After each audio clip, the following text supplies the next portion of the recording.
Hello aspirants, welcome back to Aspire Academy. இந்த வீடியோவில் நம்ம பார்க்க போகிறது bros from 9th standard a birthday letter. சரிங்களா?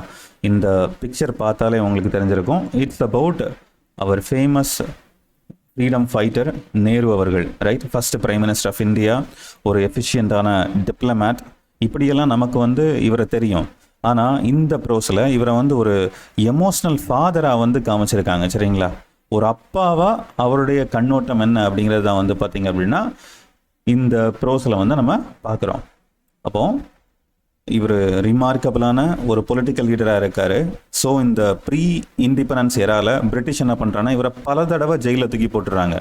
அப்போ இவர் ஜெயிலில் உள்ளே இருக்கும்போது வெளியே பார்த்தீங்கன்னா இவருக்குன்னு ஒரு சின்ன குழந்தை இருந்திருக்கு. சரிங்களா? எக்ஸாக்ட்லி இந்த லெட்டர்ஸை எழுதும்போது இந்திரா காந்தி அவர்களுடைய வயசு பார்த்தீங்கன்னா வெறும் 13 வயசு தான். 1930 அப்படின்னு நம்ம புக்கில் ரெஃபர் பண்ணியிருக்காங்க. சரிங்களா? 30ல் 13 இருந்திருக்காங்க. அப்போ இந்த குழந்தைக்கு கூட கனெக்ட் பண்ணுறதுக்கு நம்ம நேரு அவர்களுக்கு கிடைச்ச ஒரே மீடியம் அப்படிங்கிறது என்ன அப்படின்னா லெட்டர். சரிங்களா? அப்போ இவர் தன்னுடைய குழந்தைக்கு ஒரு எமோஷ்னலான ஒரு ரெஸ்பான்சிபிள் ஃபாதராக எழுதின லெட்டரை பற்றி தான் பார்த்தீங்கன்னா இந்த செஷனில் நம்ம பார்க்க போகிறோம். ஈவன் இது உங்களுக்கு ரொம்ப சிமிலராக இருக்கும். இப்போ கைதி படம் பார்த்தீங்கன்னு வைங்களேன், இதே தான் இருக்கும். அப்போ ஒரு அப்பா ஜெயிலில் இருக்கிற அப்பா தன்னுடைய குழந்தைய மீட் பண்ணணும்னு நினைக்கிறார் இல்லையா? அதே மாதிரி தான். அது வெறும் ரீல், இது உண்மையான ஒரு விஷயம். சரிங்களா?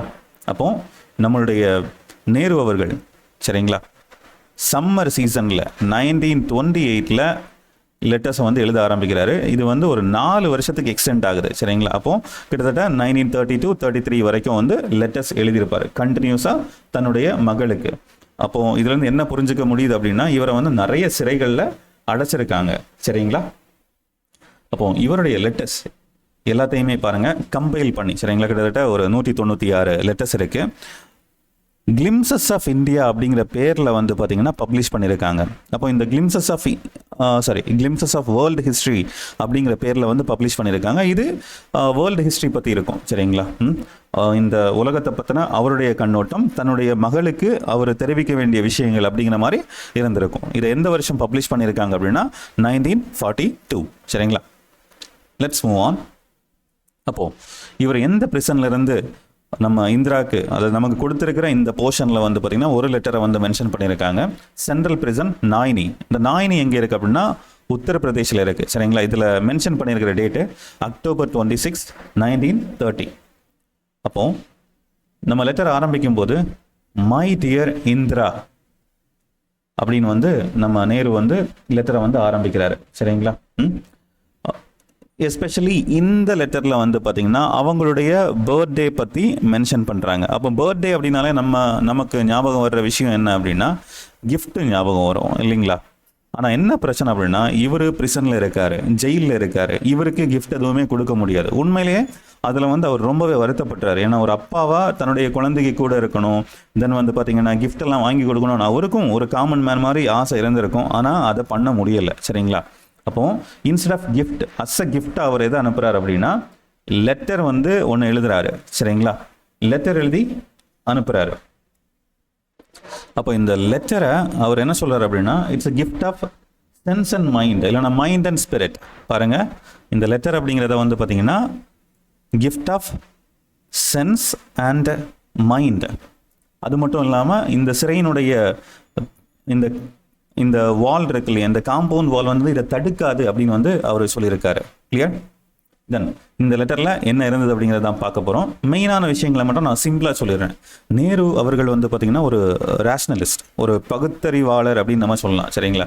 அவருக்கு இந்த செர்மன் கொடுக்குறதெல்லாம் பிடிக்காதுங்க. இந்த ஒரு ஸ்டேஜில் உட்காந்துட்டு நான் தான் பெரிய ஆள் அப்படின்னு சொல்லி ப்ரீச் பண்ணுறது, இல்லைன்னா ஒரு ரிலீஜியஸ் டாக், ஒரு மாரல் டாக் கொடுக்குறதெல்லாம் பார்த்தீங்க அப்படின்னா அவருக்கு பிடிக்கல. அப்போ அவருக்கு பிடிச்ச விஷயம் என்ன அப்படின்னா தன்னுடைய மகள்கிட்ட எக்ஸ்பிரஸ் பண்ணுறாரு, எனக்கு இந்த செர்மன் பிடிக்காது, ஆனால் என்ன பிடிக்கும் அப்படின்னா டிஸ்கஷன் பிடிக்கும். ஏன்னா நம்ம டிஸ்கஸ் பண்ணும்போது, அதாவது நீங்கள் ஒரு ரைட் பர்சன் கிட்ட ஒரு ரைட் டாப்பிக்கில் நம்ம டிஸ்கஸ் பண்ணும்போது அதுலேருந்து நிறைய உண்மைகள் தெரியும், உங்களுக்கு விஸ்டம் கிடைக்கும் அப்படின்னு நேரு பிலீவ் பண்ணுறாரு. அதையே தன்னுடைய மகளுக்கு பார்த்தீங்க அப்படின்னா ரெக்கமெண்டும் பண்ணுறாரு. சரிங்களா? அப்போ நீங்கள் instead of listening to sermon நீங்கள் டிஸ்கஸ் பண்ணுங்க அப்படின்னு சொல்கிறாரு. கிளியர்? தென் அவரை பொறுத்த வரைக்கும் இந்த உலகம் வந்து பார்த்திங்கன்னா ரொம்ப பெருசு, சரிங்களா. அந்த வேர்ல்டு அப்படிங்கிறது வந்து பார்த்திங்கன்னா லிமிட்லெஸ். இதில் நிறைய விஷயங்கள் இருக்குது, அதை நீங்கள் கற்றுக்கலாம். தேடி தேடி கற்றுக்கும் போது வந்து பார்த்திங்கன்னா இந்த உலகம் உங்களுக்கு வந்து பார்த்திங்கன்னா ஒண்டர்ஃபுல்லாக தெரியும். தென் வந்து பார்த்திங்கன்னா மிஸ்டீரியஸாக தெரியும் அப்படின்னு சொல்கிறாரு. அது மட்டும் இல்லாமல் நமக்கு ஒரு சேயிங் இருக்கு இல்லையா, கற்றது கை மண்ணளவு கல்லாதது உலக அளவு அப்படின்ட்டு நிறைய விஷயம் இருக்குது. அப்போ நம்ம சின்ன சின்ன விஷயங்களில் ட்ரிவியலான விஷயங்களில் வந்து மாட்டிக்கிட்டு முழிச்சுக்கிட்டு இருக்கோம் மாட்டோம். ஈவன் அதில் ஒரு ஸ்டேட்மெண்ட் இருக்கும் பாருங்களேன், none of us ever be bored, சரிங்களா. None of us ever be bored. அப்போ நீங்கள் கற்றுக்க ஆரம்பிச்சிட்டிங்க, உங்களுக்கு ஒரு கியூரியஸ் மைண்ட் இருக்குது அப்படின்னா இந்த உலகம் வந்து உங்களுக்கு ரொம்ப பெரியது, வைட் அண்ட் பியாண்ட் லிமிட்லெஸ், சரிங்களா. இதுல இருந்து நீங்கள் நிறைய கற்றுக்கலாம், உங்களுக்கு அது போர் அடிக்காது அப்படின்னு சொல்கிறாரு. தென் பாருங்க, இது வந்து ஒரு frustration of a father. What am I two then, நான் என்னதான் பண்ண முடியும். உண்மையிலேயே இவர் என்னதான் லெட்டர் எல்லாம் குழந்தைக்கு அனுப்பினாலுமே, அதாவது இந்திரா காந்தி அவர்களுக்கு அனுப்பினாலுமே உண்மையிலேயே காண்ட் இருக்கும், ரைட்டுங்களா. என் குழந்தை என்னால் பார்க்க முடியலை, என் குழந்தைக்கு பக்கத்தில் என்னால் இருக்க முடியலை அப்படின்ட்டு. அது மட்டும் இல்லாமல் இப்போ இவர் இந்த லெட்டரை என்ன சொல்கிறார் அப்படின்னா ஒன் சைடட் அஃபேர் அப்படின்னு சொல்கிறாரு, சரிங்களா. ஏன்னா இன்னைக்கு இருக்கிற மாடர்ன் டெக்னாலஜி மாதிரி நம்ம இமீடியட்டாக ரிப்ளை பண்ண முடியாது. அவர் ஒரு லெட்டர் போடுவார், அடுத்து ஒரு மாதம் தாண்டி வரும், ரைட்டுங்களா. அப்போ இந்திரா அவர்கள்கிட்ட என்ன கேட்குறாங்கன்னா, அம்மா நீ வந்து இதை வந்து ஒரு நம்ம ஒரு கான்வர்சேஷன் வச்சுக்கிற மாதிரி நீ இமேஜின் பண்ணிக்கோ அப்படின்னு வந்து அவர் சொல்கிறாரு, சரிங்களா. அப்படி பேசும்போது பாருங்க, நான் ஆல்ரெடி சொன்னேன் இல்லையா, letter is one sided affair, imagine like having a conversation with me. நீ என் கூட பேசுகிற மாதிரி நினச்சிக்கோ. இருந்தாலுமே இதில் அவருக்கு ரொம்பவே வருத்தம் இருக்குது, சரிங்களா. தன்னுடைய குழந்தையோட நேரடியாக பேச முடியலை அப்படிங்கிற வருத்தம் இருக்கும். இதுதான் வந்து ஒரு கர்ஸ் ஆஃப் லீடர்ஸ் அப்படிங்கிற மாதிரி. உண்மையிலே ஒருத்தவங்க வந்து ஒரு லீடராக உண்மையான தலைவராக இருக்கிற பட்சத்தில் அவங்களுக்கு அவங்களுடைய ட்வின் ஆப்ளிகேஷனை வந்து கம்ப்ளீட் பண்ண முடியாது. பர்சனல் லைஃப்னு ஒன்று இருக்கும், அதை பெருசாக மேனேஜ் பண்ணவே முடியாது. When we focus on the social லைஃப்பை ஃபோக்கஸ் பண்ணும்போது, சரிங்களா.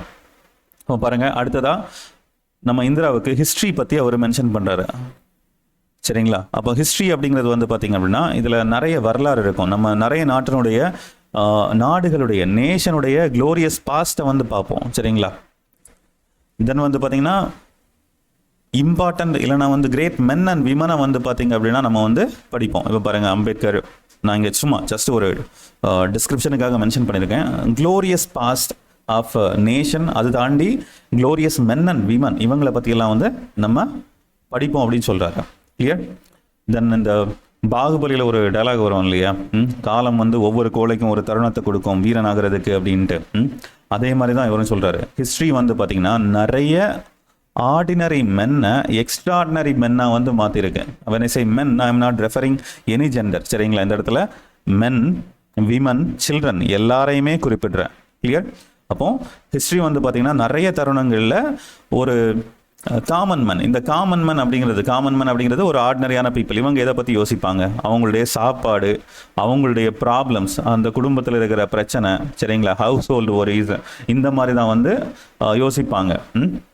இந்த இடத்துல புக்கில் வந்து பார்த்திங்கன்னா bread and butter, then there children, house hold worries அப்படின்னு வந்து மென்ஷன் பண்ணியிருக்கு. இப்படி இருக்கிற மக்களையுமே வந்து பார்த்திங்கன்னா இந்த ஹிஸ்ட்ரி வரலாறு ஒரு கட்டத்தில் ஒரு எக்ஸ்ட்ராடினரி மென்னாக, ஒரு ஹீரோஸ் அண்ட் ஹீரோயின்ஸாக வந்து மாற்றிருக்கு அப்படிங்கிற மாதிரி சொல்கிறாரு. அப்படி சொல்லும்போது ஒரு எக்ஸாம்பிளை வந்து கோட் பண்ணுறாரு. That is Joan of Arc. Actually according to the letter நம்மளுடைய இந்திரா காந்தியை இன்ஸ்பயர் பண்ண ஒரு பெரிய கேரக்டர் வந்து பார்த்திங்க அப்படின்னா zone of arc.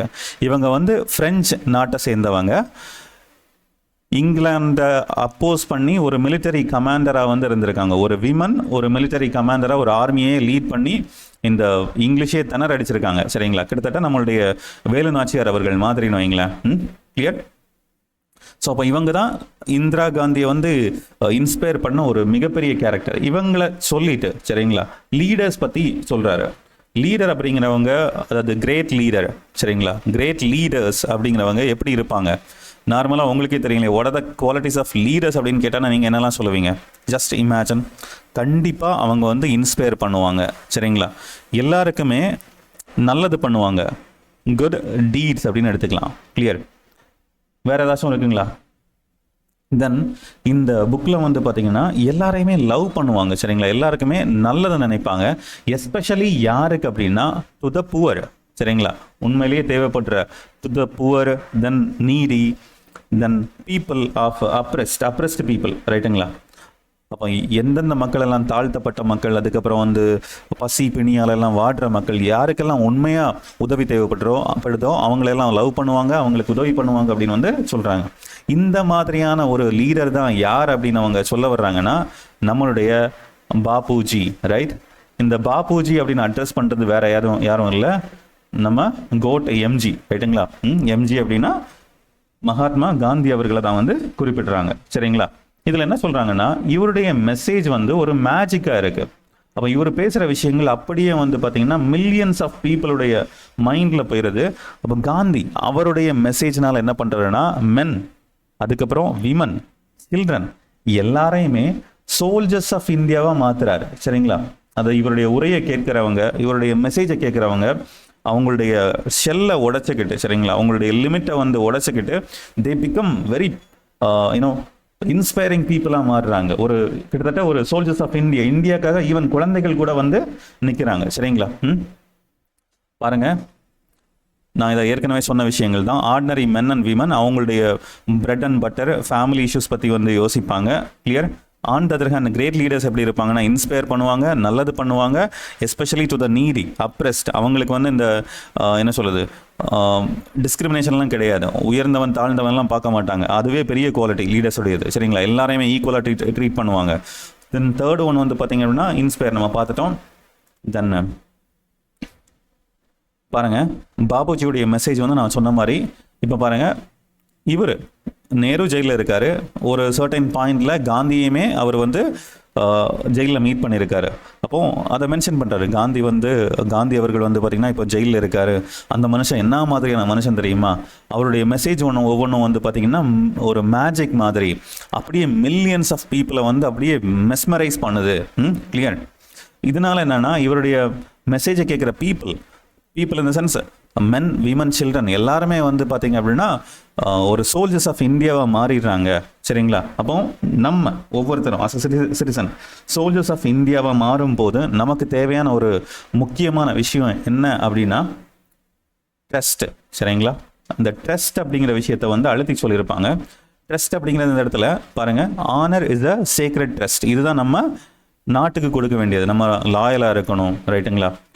At the end நம்மளுடைய கண்ட்ரியினுடைய ஐடியல்ஸை வந்து நம்ம மனசில் எப்போவுமே வச்சுக்கணும். Like equality, fraternity, liberty, democracy, republic, இந்த மாதிரியான விஷயங்கள். தென் அடுத்ததாக பாருங்க, வாழ்க்கையில் இந்த மூணாவது பாயிண்ட் பாருங்க. அஸ் அ ஃபாதரா நேரு அவர்கள் வந்து பார்த்தீங்கன்னா ஒரு லைஃப்பை பற்றி தன்னுடைய குழந்தைக்கு வந்து பேசுகிறாரு. இந்த வாழ்க்கையில் what is right and wrong அப்படிங்கிறத சூஸ் பண்ணுறது ரொம்பவே கஷ்டமான விஷயம். அதாவது ஒரு ரைட்டான டெசிஷன் மேக்கிங் அப்படிங்கிறது ரொம்பவே கஷ்டம் அப்படின்னு சொல்கிறாரு. நிறைய தருணங்களில் சரியான முடிவுகளை எடுக்கிறதுக்கு இல்லைன்னா சரியான விஷயத்தை பண்ணுறதுக்கு நம்ம தவறிடுவோம் அப்படின்னு சொல்கிறாரு. எக்ஸாக்ட் வேர்டு வந்து it is not easy to decide what is right and what is not. அப்போ இந்த மாதிரியான ஒரு தருணத்தில் நீ அப்படிங்கிற இடத்துல இந்திரா காந்தி அவர்களுக்கு வந்து நீ ஒரு சின்ன டெஸ்ட் பண்ணி பார்க்கலாம் அப்படின்னு சொல்கிறாரு. அந்த டெஸ்ட் என்ன அப்படின்னு பார்த்தீங்க அப்படின்னா நெவர் டூ எனிதிங் இன் சீக்ரெட். நீ எதையுமே மறைவாக பண்ணாத, நோ சீக்ரஸி, எந்த ஒரு ஒளிவு மறைவுமோ ரகசியமோ உன்கிட்ட இருக்கக்கூடாது. ஏன்னா ஒருவேளை நீ வந்து மறைக்கிற அப்படின்னா உங்ககிட்ட ஒரு சீக்ரெட் இருக்கு அப்படின்னா அதுக்கு அர்த்தம் என்ன அப்படின்னா நீ பயப்படுற, நீ தவறான ஒரு விஷயத்த பண்ணுற அப்படிங்கிற மாதிரி அவர் சொல்கிறாரு. அப்போது உன்னால் நீ மறைக்கணும்னு நினைக்கிற விஷயத்த, ஹைட் பண்ண நினைக்கிற விஷயத்த நீ பண்ணாத அப்படிங்கிறது தான் அந்த ஒரே ஒரு டெஸ்ட்டு. அப்போது நீ மறைக்க நினைக்கிறேன்னா அதில் ஏதோ ஒரு தப்பு இருக்குது அப்படிங்கிறது தான் நம்மளுடைய நேரு அவர்கள் சொன்ன test to know what is right and wrong, சரிங்களா? அது மட்டும் இல்லாமல் இந்த மறைக்கிறது அப்படிங்கிறது இட் இஸ் ஈக்குவலன் டு ஃபியர். அப்போ இந்த ஃபியர் பற்றி அவர் பேசும்போது அது ஒரு மோசமான ஒரு விஷயம் அப்படின்னு சொல்றாரு, சரிங்களா? இங்க பாருங்க, fear is a bad thing and unworthy of you. பாருங்க, fear is a bad thing and unworthy of you. அது ஒரு நல்ல எமோஷன் இல்லை. அண்ட் அது மட்டும் இல்லாமல் you don't need to carry that. நீ வந்து ஒரு அதை விட பெரிய ஆள், நீ தயவு செஞ்சதெல்லாம் கேரி பண்ணாத அப்படின்ட்டு தன்னுடைய குழந்தைக்கு சொல்கிறாரு. இந்த வார்த்தை கவனிங்களேன், ரொம்பவே எனக்கு ரொம்ப பிடிச்சிருந்தது. B brave and the rest follows. நீ தைரியமாக இரு, ரிமைனிங் நடக்க வேண்டியது எல்லாமே வந்து நடக்கும் அப்படிங்கிறது. சரிங்களா? Be brave and the rest follows. Please note that. இது எனக்கு இந்த லெசன்லேயே ரொம்ப பிடிச்சிருந்த ஒரு விஷயமா இருந்தது. சரிங்களா? பாருங்கள், டிசைர் அப்படிங்கிறது இட்ஸ் ஈக்குவலன் டு ஃபியர். ஆனால் ஃபியர் அப்படிங்கிறது ஒரு நம்ம வச்சுக்கிற அளவுக்கு ஒரு உகந்த ஒரு தகுந்த ஒரு எமோஷன் கிடையாது அப்படின்னு சொல்கிறாங்க. சரிங்களா? அவருடைய அட்வைஸ் என்னென்னா B brave and the rest follows. அது மட்டும் இல்லாமல் நம்ம இந்திரா காந்தியை அவர் எப்படி இருக்க சொல்கிறார் அப்படின்னா சைல்ட் ஆஃப் லைட். சரிங்களா? இந்த இடத்துல இந்திரா காந்தின்னு மட்டும் இல்லை, even to all the citizens. நீங்கள் வந்து எதையுமே மறைக்காதீங்க. Be the child of light. Then unafraid, எதுக்குமே பயப்படாதீங்க. செரீன், அமைதியாக இருங்க. செரீன் அப்படிங்கிறது அமைதியாக இருங்க அப்படின்னு அர்த்தம். Be calm, right? Unruffled, unshaken, உங்களை எதுவுமே அஃபெக்ட் பண்ண விடாதீங்க. மெச்சூராக இருங்க, ரைட்டுங்களா? யாராச்சும் கத்துறாங்க அப்படின்னா நம்ம அவங்களுக்கும் அதே மாதிரி திரும்ப கத்தி ரெஸ்பாண்ட் பண்ணணும்னு இல்லை, அந்த மாதிரி அன்ஷேக்கனாக இருங்க அப்படின்னு சொல்ல வர்றாரு. சரிங்களா?